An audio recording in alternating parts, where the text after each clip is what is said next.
जय हिंद दोस्तों, मैं स्वागत करता हूं आप सभी का आपके अपने परिवार जीएस फोकस फैमिली में। तो दोस्तों आज हम बात करेंगे इस सीरीज के थर्ड पार्ट के ऊपर। इसके पहले हमने दो पार्ट और देख लिया है।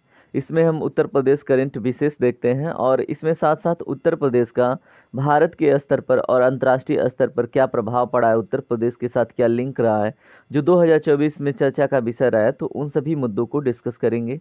यह सभी प्रश्न आपके एग्जाम के दृष्टिकोण से बहुत ज़्यादा महत्वपूर्ण है। वीडियो के लास्ट तक बने रहें और फीडबैक जरूर दें। अगर आप चैनल पर नए हैं तो सब्सक्राइब करके जरूर जुड़ें। तो चलिए आज के इस सेशन को स्टार्ट करते हैं अपने पहले प्रश्न के साथ। किस वरिष्ठ आईएएस अधिकारी को उत्तर प्रदेश का नया गृह सचिव नियुक्त किया गया है? तो दोस्तों इसमें right answer option number A, Deepak Kumar ji को। ठीक है, चलिए अगला प्रश्न देखते हैं। उत्तर प्रदेश का नया मुख्य सूचना आयुक्त किसे नियुक्त किया गया है? तो दोस्तों प्रश्न नंबर दूसरे का right answer option number C, Rajkumar Vishwakarma ji को। ठीक है, ये क्वेश्चन बहुत इंपॉर्टेंट है, आप याद रखेंगे। उत्तर प्रदेश का नया मुख्य सूचना आयुक्त। चलिए प्रश्न नंबर 3 देखते हैं। उत्तर प्रदेश राज्य की महिला क्रिकेटर दीप्ति शर्मा को उत्तर प्रदेश पुलिस विभाग में डीएसपी नियुक्त किया गया है। तो इनका संबंध किस जिले से है? तो दोस्तों इनका संबंध आगरा जिले से है। और आगरा किस लिए प्रसिद्ध है? तो आगरा दोस्तों किस लिए प्रसिद्ध है? पेठा के लिए। ठीक है, और मथुरा पेड़ा के लिए। ठीक है, तो आगरा पेठा और मथुरा पेड़ा, तो दोनों फैक्ट आपको याद रहना है। चलिए प्रश्न नंबर 4 देखिए। इलाहाबाद उच्च न्यायालय जो कि 1866 में स्थापित हुआ, कि मुख्य न्यायाधीश किसे नियुक्त किया गया हाल फिलहाल में? तो इसमें अरुण भंसाली जी हैं। आप ऑप्शन नंबर ए के साथ जाएंगे। चलिए बात करते हैं प्रश्न नंबर 5 के ऊपर। उत्तर प्रदेश पुलिस द्वारा अपराधियों पर नकेल कसने और जांच में मदद के लिए डिजिटल प्लेटफॉर्म लॉन्च किया है जिसका नाम है? तो दोस्तों इसमें right answer option number C, Trinetra app 2.0। चलिए प्रश्न नंबर 6 देखिए। किस आईआईटी ने देश का पहला हाइड्रोन थेरेपी केंद्र शुरू करने जा रहा है? ठीक है, तो यहाँ पे आपसे प्रश्न है, किस आईआईटी के द्वारा देश का पहला हाइड्रोन थेरेपी केंद्र शुरू किया जाएगा? तो दोस्तों इसमें ऑप्शन नंबर बी करेक्ट है। ठीक है, आईआईटी कानपुर के द्वारा। याद रखेंगे, ऐसे प्रश्न आपके एग्जाम में पूछे जाते हैं। प्रश्न नंबर 7 देखें। देखिए इसमें सभी प्रश्न बहुत ज़्यादा महत्वपूर्ण हैं, आप एक भी प्रश्न क्विट नहीं करेंगे। ठीक है, कहीं से भी प्रश्न पूछे जा सकते हैं एग्जाम में। प्रश्न नंबर 7 में है, हाल ही में वयोवृद्ध कांग्रेस नेता अजीज कुरैशी, इनका निधन हो गया, तो ये किस राज्य के राज्यपाल रह चुके हैं? तो दोस्तों यहाँ पे बात उत्तर प्रदेश की ही हो रही है। ठीक है, तो अजीज कुरैशी जी का संबंध उत्तर प्रदेश से रहा है। आप इनका विधानसभा क्षेत्र हमें जरूर बताइएगा। ठीक है, चलिए बात करते हैं प्रश्न नंबर 8 के ऊपर। उत्तर प्रदेश का पहला कछुआ संरक्षण रिजर्व केंद्र, ठीक है, किस जिले में स्थापित किया जाएगा? देखिए हमने इसके ऊपर कल भी बात किया था। ठीक है, प्रश्न ये इंपॉर्टेंट है तो इसलिए आपको ये देखने को मिलेगा। ठीक है, तो इसमें गोंडा जिला ऑप्शन नंबर डी करेक्ट है। ठीक है, और हमने कल कुछ नदियों के ऊपर भी बात करी थी। ठीक है, तो आप हमें बताएंगे किस नदी के किनारे जो कछुआ हैं उनको संरक्षित किया जा रहा है, जो कि मैंने कल दो नदी बताई थी। ठीक है, तो आप उन दोनों का नाम एक बारी जरूर बताइएगा। प्रश्न नंबर 9 देखें। उत्तर प्रदेश का पहला महिला विश्वविद्यालय कहाँ पर स्थित है? दोस्तों प्रश्न नंबर 9 का जो राइट आंसर है वो है आपका ऑप्शन नंबर ए, गोरखपुर। ठीक है, ये बहुत ही महत्वपूर्ण प्रश्न आपसे एग्जाम में बनेगा। प्रश्न नंबर 10 देखिए क्या है। उत्तर प्रदेश ने किस शहर की जामा मस्जिद स्टेशन का नाम बदलकर मनकामेश्वर मंदिर कर दिया है? तो दोस्तों ऑप्शन नंबर डी करेक्ट है, आगरा के। ठीक है, तो देखिए सभी प्रश्न बहुत ज़्यादा महत्वपूर्ण हैं, आप बिल्कुल ध्यान से देखेंगे। फाइलेरिया नामक बीमारी को खत्म करने के लिए उत्तर प्रदेश सरकार का जो लक्ष्य वर्ष है ये कब तक का है? तो दोस्तों इसमें ऑप्शन नंबर ए करेक्ट है, 2026 तक। ठीक है, किस बीमारी को खत्म करना है? फाइलेरिया को। देखिए मैं आपसे कहूँगा कि अगर आप नए हैं तो ज़रूर जुड़ जाइए, यहाँ पे आपको क्वालिटी कंटेंट ही मिलता है। ठीक है, उत्तर प्रदेश के सभी सरकारी वाहनों को 100% इलेक्ट्रिक व्हीकल करने के लिए किस वर्ष तक का लक्ष्य रखा गया है? तो दोस्तों इसमें ऑप्शन नंबर बी करेक्ट है, 2030 तक। ठीक है, प्रश्न नंबर 13 देखिए क्या है। उत्तर प्रदेश ने वर्ष 2024 से 28 तक मक्का उत्पादन को कितना बढ़ाने का लक्ष्य रखा है? तो दोस्तों इसमें right answer option number C, 3.2 million tonne. प्रश्न नंबर 14 देखिए।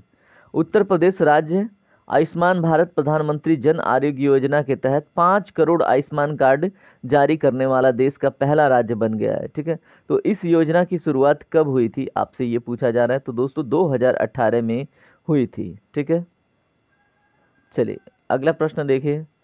स्वच्छ सर्वेक्षण के अनुसार उत्तर प्रदेश का कौन सा शहर स्वच्छ शहर घोषित किया गया है? तो दोस्तों ऑप्शन नंबर बी करेक्ट है, नोएडा।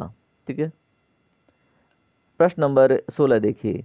उत्तर प्रदेश दिवस 24 जनवरी को मनाया जाता है। ठीक है। तो इस पर किस व्यक्ति को, ठीक है, उत्तर प्रदेश किस व्यक्ति या किन व्यक्तियों को उत्तर प्रदेश गौरव सम्मान से सम्मानित किया गया है? तो दोस्तों इसमें ऑप्शन नंबर डी करेक्ट है, यानी कि रितु करिधल और नवीन तिवारी दोनों को। चलिए प्रश्न नंबर 17 देखिए क्या है। रामलला की मूर्ति किस राज्य के प्रसिद्ध मूर्तिकार अरुण योगीराज द्वारा बनाई गई है? तो दोस्तों इसमें राइट आंसर ऑप्शन नंबर ए, कर्नाटक के। ठीक है। तो अरुण योगीराज जी के साथ साथ आप चंद्रकांत सोमपुरा जी का भी नाम याद रखेंगे। किनका? चंद्रकांत सोमपुरा जी। इन्होंने क्या करा है, जो राम मंदिर है उसकी मतलब वास्तुकार है। ठीक है। तो ये भी आपसे प्रश्न बन सकता है। प्रश्न नंबर 18 देखें। 22 जनवरी 2024 को अयोध्या राम मंदिर प्राण प्रतिष्ठा उद्घाटन पर शराब बिक्री पर प्रतिबंध लगाने वाला पहला राज्य कौन सा है? तो दोस्तों वो छत्तीसगढ़ है। ठीक है। मोस्ट इंपॉर्टेंट क्वेश्चन आपसे बनेगा। प्रश्न नंबर 19 देखें आप। अयोध्या में राम मंदिर के लिए पेश किया गया दुनिया का सबसे बड़ा ताला किसने बनाया है? ठीक है, किसने तैयार किया है? तो दोस्तों सत्य प्रकाश शर्मा जी हैं। ठीक है। और जिन्होंने ये मिसाल कायम करी है। चलिए आते हैं हम अपने अगले और इंटरेस्टिंग क्वेश्चन के ऊपर। 2024 गणतंत्र दिवस परेड के लिए उत्तर प्रदेश की झांकी में क्या दिखाया गया था? तो दोस्तों इसमें नमो भारत ट्रेन को दिखाया गया था, जो कि आपके प्रश्न मतलब आपके एग्जाम के लिए बहुत इंपॉर्टेंट है। प्रश्न नंबर 21 देखें। उत्तर प्रदेश की जो पिंकी है, ठीक है, जो बेटी बचाओ बेटी पढ़ाओ अभियान के लिए ब्रांड एम्बेसडर नियुक्त हुई है, ठीक है, इसका संबंध किस जिले से है दोस्तों? तो इसमें ऑप्शन नंबर सी करेक्ट है, मिर्जापुर से। ठीक है। अब मुझे कमेंट सेक्शन में आप बताएंगे मिर्जापुर किस लिए प्रसिद्ध है। ठीक है, वो कालीन भैया वाला मिर्जापुर है, लेकिन किस लिए प्रसिद्ध है वर्तमान में, वो बताना है आपको। यहाँ पे आपसे प्रश्न पूछा जा रहा है, प्रसिद्ध उर्दू शायर मुनव्वर राणा को 71 वर्ष की उम्र में जिनका निधन हो गया, वह उत्तर प्रदेश के किस जिले से संबंधित हैं? तो दोस्तों ऑप्शन नंबर डी करेक्ट है, रायबरेली। ठीक है। ये जो हाल फिलहाल मुनव्वर है वो नहीं, ये अलग है। ठीक है, मुनव्वर राणा जिनका उम्र है 71 वर्ष। चलिए प्रश्न नंबर 23 देखिए क्या है। प्रधानमंत्री राष्ट्रीय बाल पुरस्कार 2024 में उत्कृष्ट उपलब्धियों के लिए उत्तर प्रदेश के कितने बच्चों को सम्मानित किया गया है? तो दोस्तों केवल 2 बच्चों को, ऑप्शन नंबर बी इसमें करेक्ट है। प्रश्न नंबर 25 देखिए क्या है। नागरिक उड्डयन मंत्रालय ने किस हवाई अड्डे के पास आदि योगी शिव की 242 फीट ऊंची प्रतिमा स्थापित करने की मंजूरी दी है? तो दोस्तों यहाँ पे 242 फीट की आदि योगी शिव जी की प्रतिमा बनेगी। कहाँ पे? नोएडा में। ठीक है, ऑप्शन नंबर बी करेक्ट है। प्रश्न नंबर 26 देखें। जल संरक्षण में प्रयासों के लिए जल शक्ति मंत्रालय ने किस शहर को जल योद्धा के रूप में मान्यता दी है? तो दोस्तों इसमें जो राइट आंसर है ऑप्शन नंबर ए है, नोएडा को। ठीक है, ये प्रश्न आपसे एग्जाम में देखने को मिलेगा, तो आप ध्यान से करके जाएंगे। प्रश्न नंबर 27 देखें आप। UPSIDA यानी कि UP state industrial development authority द्वारा अनावरण की गई टाउनशिप और रेलवे कोच परियोजनाएं किस शहर से संचालित की जाएंगी? तो दोस्तों यहाँ पे झांसी और चंदौली दोनों स्थानों से की जाएंगी, और इसमें ऑप्शन नंबर सी करेक्ट होगा। ठीक है, उपरोक्त दोनों। प्रश्न नंबर 28 देखिए क्या है। उत्तर प्रदेश कितने हवाई अड्डों के साथ देश का सबसे ज़्यादा हवाई अड्डे वाला पहला राज्य बनने के लिए तैयार है? तो दोस्तों इसमें ऑप्शन नंबर बी करेक्ट है, 21 हवाई अड्डों के साथ। ठीक है, आइए चलिए हम बात करते हैं प्रश्न नंबर 29 के ऊपर। उत्तर प्रदेश का वर्ष 2000 से 2017 की तुलना में और 2019 से 2023 में कितने गुना अधिक एफडीआई प्राप्त हुआ है? तो दोस्तों यहाँ पे अगर हम बात करें तो ऑप्शन नंबर डी करेक्ट है, 4 गुना। ठीक है, एफडीआई क्या होता है दोस्तों? फॉरेन डायरेक्ट इन्वेस्टमेंट, यानी कि कोई विदेशी कंपनी आके भारत में निवेश करती है। ठीक है, और अगर आपसे प्रश्न बने कि भारत में सबसे अधिक एफडीआई कहाँ से आता है, ठीक है, तो मैं आपको ऑप्शन देता हूँ। ठीक है, मॉरिशस और सिंगापुर, इन दोनों में से इन दोनों का ही स्थान है। ठीक है, फर्स्ट और सेकंड। तो आप फर्स्ट बताएंगे क्या वो मॉरिशस है, और सेकंड कौन है, क्या वो सिंगापुर है? तो आप इस प्रश्न का जवाब कमेंट में जरूर दीजिएगा। देखिए मैं चाहता हूँ कोऑपरेटिव लर्निंग, कुछ मैं आपको बताऊँ, कुछ आप कमेंट करें, जिससे आपके अंदर खुद एक्साइटमेंट हो, खुद पढ़ने का एक ललक हो। ठीक है, देखिए अगर आप सीरियस हैं पढ़ाई को लेके तो ललक डेफिनेटली रहेगी। ठीक है, प्रश्न नंबर 30 देखिए क्या है। SJVN लिमिटेड संगठन द्वारा उत्तर प्रदेश में 50 मेगावाट के सौर ऊर्जा संयंत्र का उद्घाटन किस राज्य में किया गया है? तो दोस्तों इसमें ऑप्शन नंबर सी करेक्ट है, कानपुर देहात में। ठीक है, चलिए बात करते हैं प्रश्न नंबर 31 के ऊपर। किस समूह ने उत्तर प्रदेश में भारत का पहला गोला बारूद मिसाइल विनिर्माण परिसर लॉन्च किया है? तो दोस्तों इसमें राइट आंसर क्या होगा? ऑप्शन नंबर ए, अडानी समूह ने। ठीक है, तो आप ना अपना राइट आंसर कमेंट करते रहेंगे। चलिए अब हम बात करेंगे अगले प्रश्न पे। प्रश्न नंबर 32 देखिए, किस प्रोजेक्ट के तहत माध्यमिक शिक्षा और उत्तर प्रदेश विकास मिशन के बीच हुए समझौते में 61,000 से अधिक बच्चों को कौशल प्रशिक्षण प्रदान किया जा रहा है? तो दोस्तों इसमें प्रोजेक्ट शिक्षा के अंतर्गत ऑप्शन नंबर बी करेक्ट है।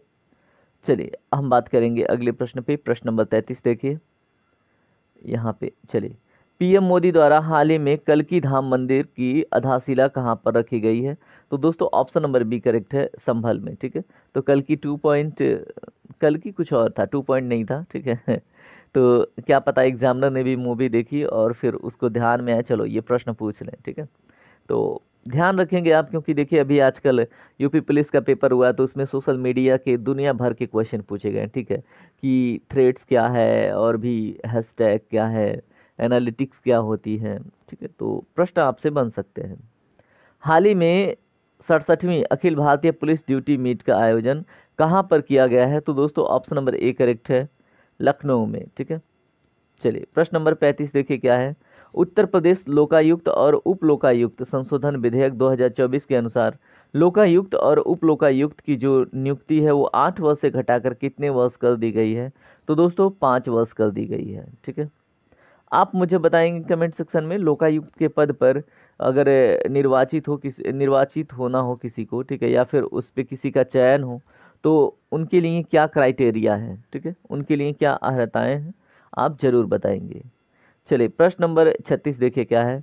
बुंदेलखंड गौरव महोत्सव 2024 का आयोजन कितने जिलों पर किया गया है? दोस्तों इसमें ऑप्शन नंबर डी करेक्ट है, 7। ठीक है, और आपको पता है बुंदेलखंड क्षेत्र में उत्तर प्रदेश के 7 जिले आते हैं मुख्यतः, आप हमें नाम बताएंगे। ठीक है, और उन 7 जिलों में एक जिला है जहाँ पे भारत में सबसे अधिक यूरेनियम पाए जाने के साक्ष्य पाए जाते हैं। ठीक है, तो उस जिले का नाम आप कमेंट सेक्शन में जरूर पिन कीजिएगा। प्रश्न नंबर 37 देखिए, हाल ही में उत्तर प्रदेश के बुंदेलखंड में कितनी सौर ऊर्जा परियोजनाएं शुरू की गई हैं? दोस्तों ऑप्शन नंबर बी करेक्ट है, यानी कि 10।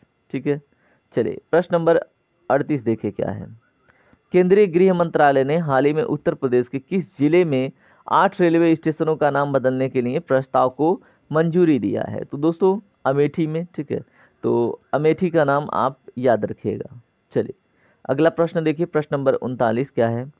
उत्तर प्रदेश के किस जिले का नाम चंद्रनगर किया जाएगा? तो दोस्तों इसमें ऑप्शन नंबर बी करेक्ट है, फिरोजाबाद का नाम बदलकर चंद्रनगर किया जाएगा, जिसके लिए वहां की म्युनिसिपल कॉरपोरेशन ने हामी भर दी है। अब तक सड़क दुर्घटनाओं में सर्वाधिक मृत्यु प्रतिशत कहां पर दर्ज की गई है? तो दोस्तों उत्तर प्रदेश में। याद रखेंगे उत्तर प्रदेश के लोग खतरों के खिलाड़ी होते हैं। ठीक है, तो आपसे प्रश्न बने तो आप बिल्कुल निसंकोच उत्तर प्रदेश लगा दीजिएगा। प्रश्न नंबर 41 देखें आप, किस संगठन द्वारा देश में सबसे हल्का बुलेट प्रूफ जैकेट सफलतापूर्वक विकसित किया गया है? तो दोस्तों ये किसके द्वारा किया गया है? तो इसमें ऑप्शन नंबर डी करेक्ट है आपका। ठीक है, देखिए इसमें डीआरडीओ का और डीएमएसआरडीए का सहयोग है। ठीक है, तो ऑप्शन नंबर डी इसमें करेक्ट हो जाता है। चलिए बात करेंगे प्रश्न नंबर 42 के ऊपर।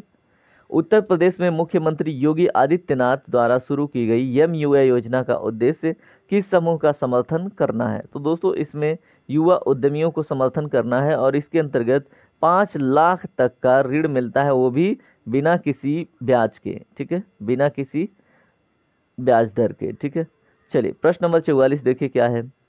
उत्तर प्रदेश के किस जिले में NTPC ग्रीन एनर्जी द्वारा 14 मेगावाट की सौर इकाई को वाणिज्यिक रूप से चालू किया गया है? तो दोस्तों इसमें ऑप्शन नंबर ए करेक्ट है, अयोध्या में। ठीक है, और प्रश्न नंबर 45 देखें। उत्तर प्रदेश का पहला गाय अभ्यारण्य किस जिले में बनाया जा रहा है? तो दोस्तों मोस्ट इंपॉर्टेंट क्वेश्चन ये बनेगा। ठीक है, क्योंकि आपके संविधान का आर्टिकल 48 क्या कहता है, आप मुझे कमेंट में बताएंगे कि दुधारू पशुओं को हम नहीं मार सकते। ठीक है, यहाँ पे देखिए ऑप्शन नंबर बी करेक्ट है, मुजफ्फरनगर में। ठीक है, और इस तरह से यह आज के सेशन का लास्ट क्वेश्चन था। अब मैं आपसे बोलूँगा कि अगर आपको सेशन पसंद आता है, आपको लगता है कि हाँ क्वालिटी कंटेंट है तो डेफिनेटली आप सब्सक्राइब कीजिएगा, ठीक है।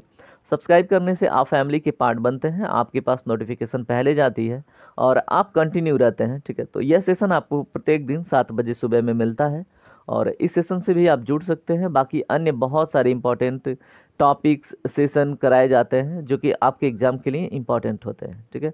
तो चलिए हम मिलते हैं अगले सेशन में, तब तक के लिए अपना ख्याल रखें और आपका दिन शुभ हो। जय हिंद, जय भारत।